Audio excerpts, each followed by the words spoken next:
I will consider this angle as theta. So and this angle as pi. Okay. The sides of parallelogram I will represent it as O. Then this is A. Then this one is as C and this one as D. Sorry, this is B. Okay. I will take up it as the current as Im1. Sorry, Im2. So Im in the sense the maximum current. So I will represent it as Im2 and this current I will represent it as Im1. Okay. Then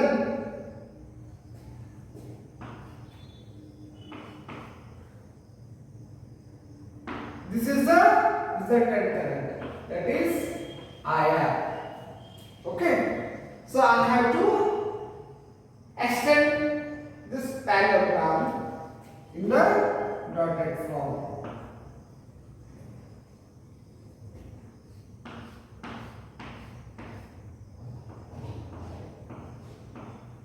Okay.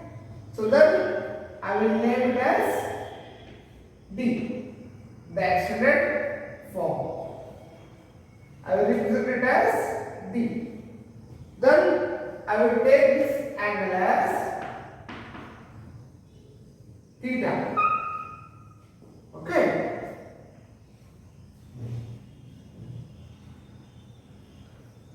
This method, that is parallelogram method, used for addition of two phasors at a time.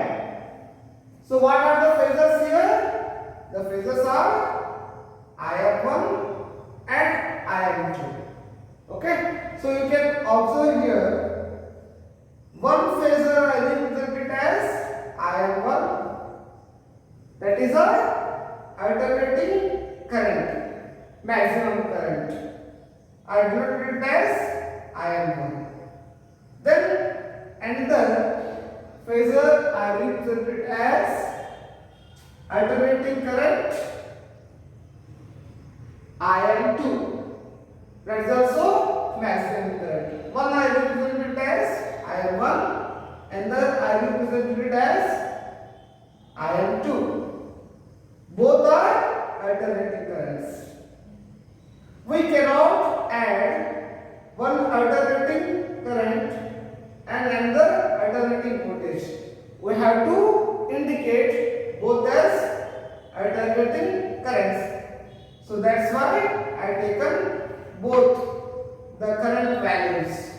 That is maximum values. One is Im1 and another is Im2. We can add these phasors at a time. The two phasors are represented in magnitude and direction by the adjacent sides of the parallelogram. These two sets for Im1 and Im2, we have to represent it in the both the form, that are in the magnitude form. So magnitude in the sense the value it contains. Then the direction. The direction I represent it in the form of arrow mark, right? So this is the direction. Okay, magnitude in the sense the value. The diagonal of the parallelogram represents the maximum value of the resultant. So this is the diagonal here, that is OC. OC is diagonal here. The magnitude of the diagonal you represent it as IR. Consider the two currents, okay, that are I1 and I2 flowing in the two branches of the circuit. So I have two currents that are I1 and I2, which are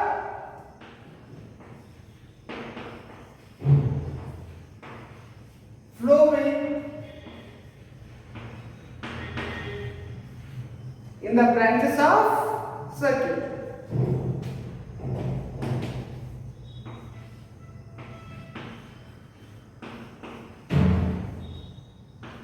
Branches of circuit.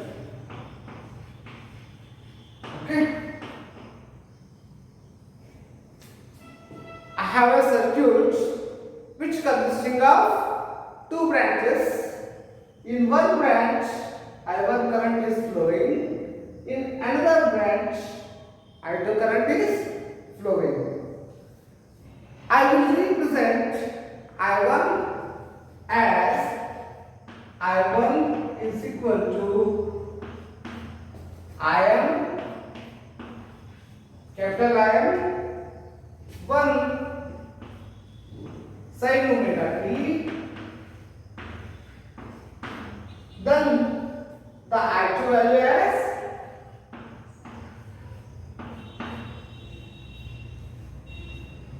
Im2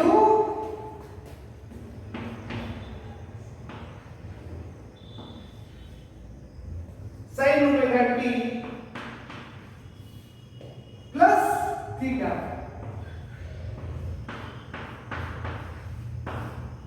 Right?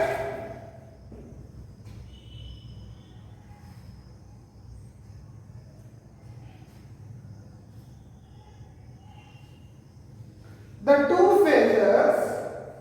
phasors that are Im1 and Im2, Im1 and Im2, the two phasors Im1 and Im2 are represented by the adjacent sides OA. Im1 is represented as OA and Im2 represented as OB. Okay. Then, so which will be in the parallelogram OA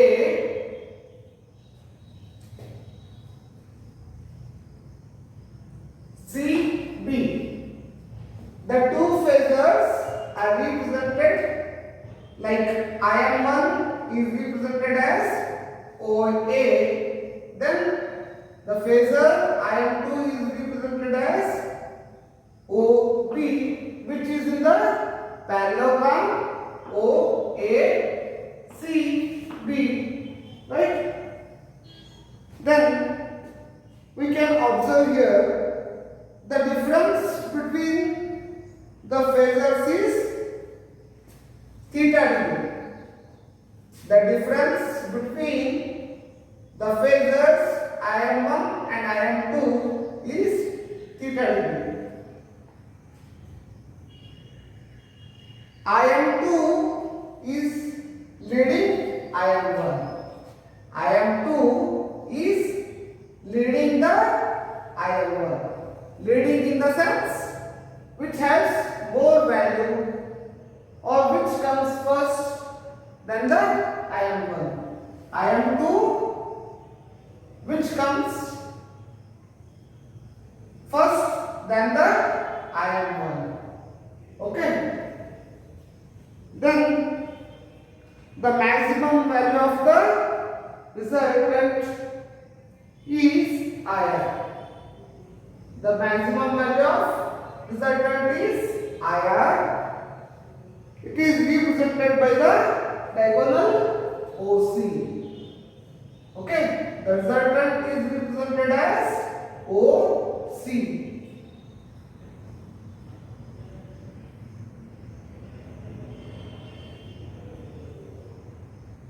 and leads the phasor Im1 by pi degree.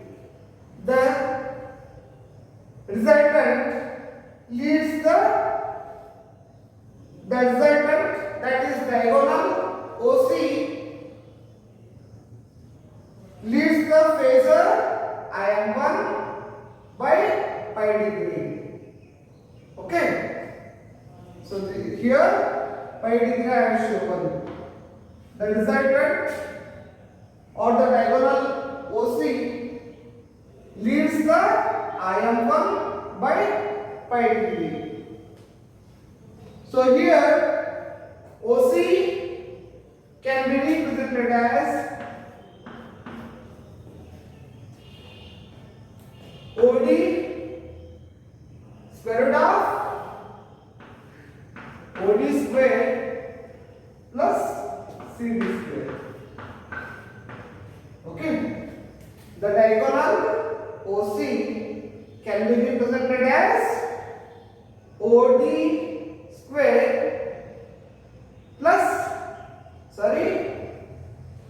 the OC can be represented as OC is equal to square root of OD square plus CD square.